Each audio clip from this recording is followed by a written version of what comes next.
کۆمەڵانی خەڵکی کوردستان جەماوەری ئازادی خوازی ئێران ئەمڕۆ 9 مانگی ڕەزبەر لاپەڕەیەکی دیکە بە مێژووی خەباتی لە بن نەهاتووی کۆمەڵانی خەڵکی کوردستان زیاد بوو. مانگرتنی لێبڕاوانەی ئێوە وەڵامێکی بەهێز بوو بە کوشتار و جنایەتەکانی کۆماری ئیسلامی ئێران لەسەر شەقام و لە دەرەوەی سنوورەکان. وەڵامی خەڵکی مافخواز و ئازادی خوازی کوردستان بە بانگەوازی مانگرتنی گشتی بەڕوونی نیشانیدا کە چه ئیرادەیەکی پتە و لە پێناو خەبات تا سەرکەوتن لە کوردستان و لە پاڵ دەستکەوتەکانی دیکەی خەڵکی کوردستان و ئەو هێز و توانا جەماوەریەی کە لە هەموو ئێران کەوتۆتە کار بکەین بە دەسمایەی پێشڕەویەکانی داهاتوومان. جەماوەری خەڵکی کوردستان و ئێران سلماندیان کە بە حەق شایستەی ئەوان ئازاد و سربەست و لە ڕفاه و ئاسوودەیی و یەکسانی و ئاسایشدا بژین.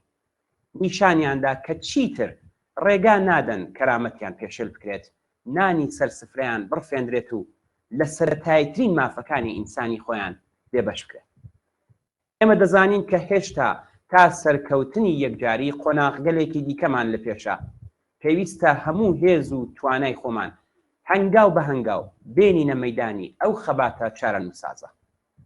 سەرکەوتنی مانگرتنی ڕۆژی 9 ڕەزبەر هەنگاوێکی پتە و لێبڕاوانە بوو لەو پێناوەدا. ئەو سەرکەوتنەتان لێ پیرۆز بێت. میتەی ناوەندی کۆمەڵە ڕێکخراوی کوردستانی حیزبی کۆمۆنیستی ئێران.